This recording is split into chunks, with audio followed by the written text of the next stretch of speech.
After operating for a while, it appears that the P2P or point-to-point bus service is getting to be popular with and accepted not only by those commuters who have tried the novel system, but the operators themselves. We have with us this week on Motoring Today's Motoring Forum, Mr. Bauer of Froehlich Tours, one of the operators of the P2P bus service, to give us some insights into this newly tried transport mode. Good afternoon, Mr. Bauer, and welcome to Motoring Today. Good afternoon, Mr. Gamboa. Thank you very much for giving me the chance to be here today. Your firm has been operating this novel bus service for quite a while. Can you please tell us, from the point of view of an operator, how does it compare to operating the traditional bus service that we have known most of our lives in terms of viability from the operations point of view, and likewise from the point of view of profitability? Thanks, Mr. Gamboa. If you consider the traditional bus service in the Philippines and see how the system was operated over the last decades, then you can clearly see the change what we are bringing in today.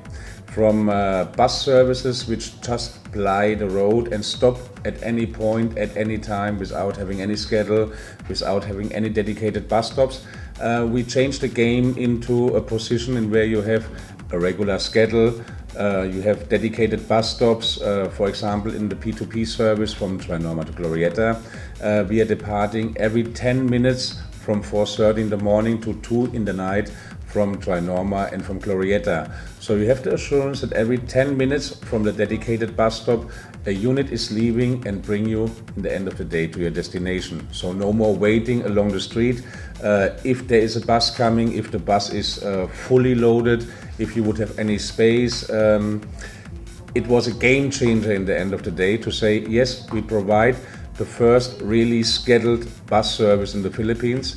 Yes, we provide modern city buses like Singapore, like Hong Kong, like Seoul, like Japan, and to say, yes, we provide an interval service where people really count on that the bus is there, and yes, we provide only seating capacity, which means you have a guaranteed seat on your bus. There is nobody standing, everybody has a seat, everybody can go relax to his destination point. It appears that the riding public has been accepting this new public transport system, judging from its continuing patronage. Why do you think the commuters have developed a preference for P2P bus service? First of all, I need to take this chance to say thank you to our 6,000 to 7,000 riders which we transport every day between Trinorma and Glorieta, and for their continuing patronage of the service. I think it's the convenient. For example, if you see our Trinorma terminal in the morning, we are located close to the MRT terminal in Trinorma, and if you see how many people transfer from the MRT to our bus service, this is great. But the reason why they transfer is not that our price would be so stunning and low. No, it's a quality. People know they have a seat, they know they have a dedicated seat, there is no standing capacity. People know we have Wi-Fi on board, we have brand new buses. Our buses are ready for PWDs, we have wheelchair ramps, we have 9 CCTV cameras in the buses, all our buses are Euro 5 engines, we have comfortable leather seats, aircon fully functioning. I think it's the product all over which the people accept to say. Ward has said that you have plans to improve further on the system's operations. Can you give our viewers, especially those who have learned to patronize the system, an idea of the changes that you're introducing and their advantages? For sure, there will be more changes coming over the time. We are only at the start of this project. We launched this last year in November as a holiday service for the Christmas season. We extended it in the interim service for the P2P, and now we are running this as a regular P2P route. So this was the launch for this kind of bus services in Metro Manila. More destinations will come, more routes will be added up, and the system will be upgraded sooner or later. For example, in the next couple of days, we will introduce our new card payment system with our partner UHOP, and where you can pay your fare with a dedicated card. We will offer reloading stations at the terminals where you can tap up your card, where you can load your card. And these cards can be used additionally also for other services which Bauer and Froehlich Tours provide, like airplane booking, flight booking, hotel booking, rent-a-car, bus charter. So this will improve. We will also come up at the same time with our online booking system where you can reserve your seats. So you don't need to come to the terminal in the morning to buy your ticket. You can buy your ticket online on the night before. You can go, same like on an air ticketing system, to the seat configuration and can reserve your preferred seat in the end of the day and make sure you are sitting tomorrow morning on the front row, left side, seat number 1 if you like this. You can also reserve this seat for a month and buying a monthly pass. So we will revive the monthly pass functions where you have up to 25% savings in regards if you would buy the ticket on a daily basis. I know for a fact that the fares of P2P buses are understandably more than the ordinary ones due to the convenience it offers.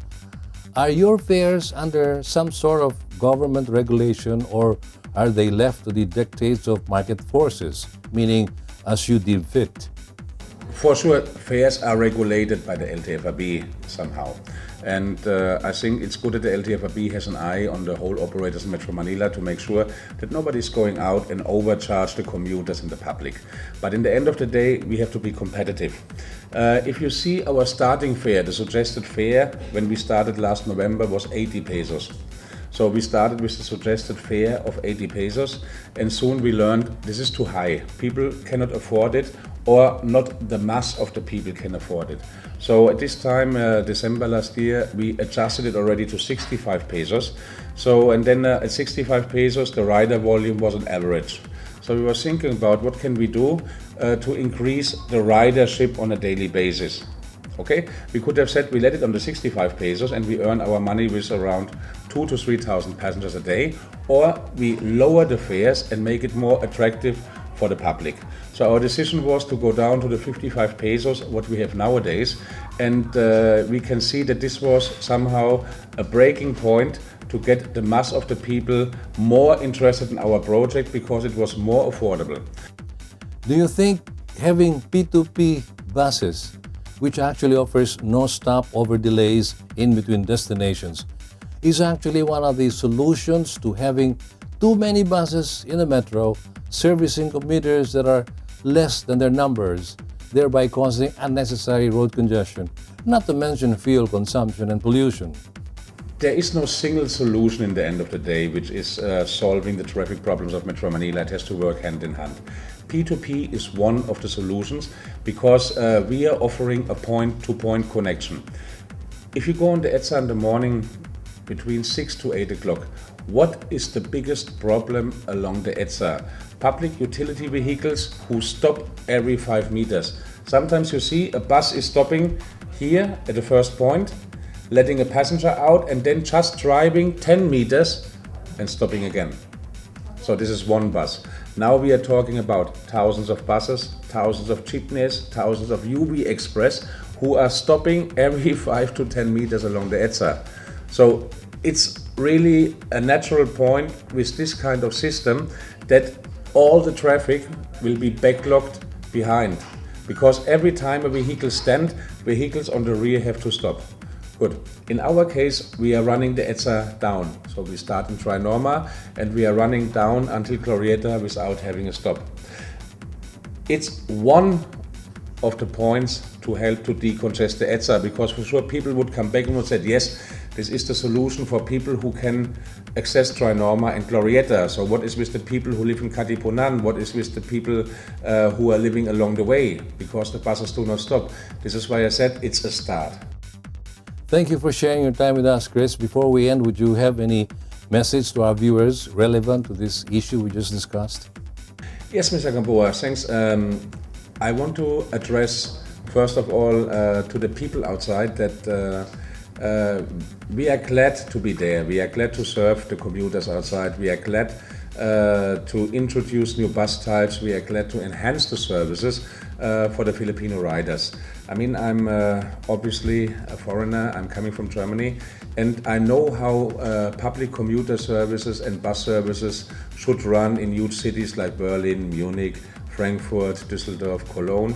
And also, when I came to the Philippines and I was still working on my old job, this was a kind of my personal interest, a kind of my hobby, to take a look on these things and to develop something which is a little bit more outstanding and get a little bit more legacy than what probably other commuter services or city operation services provide nowadays. And I think what we really want to let know the public and our riders, whatever we are doing on these services, whatever we are doing to enhance the commuter services and the quality, it's in the end of the day to make the life of the Filipinos and the commuter every day a little bit better and get them what they deserve, a world-class commuter service. Thank you for your time, Chris. Thanks, and thank you very much all, and happy motoring. Mr. Chris Bauer, CEO of Froehlich Tours Incorporated, with insights into the P2P bus service, an emerging better option for public bus transport. Our guest this week on Motoring Today's Motoring Forum.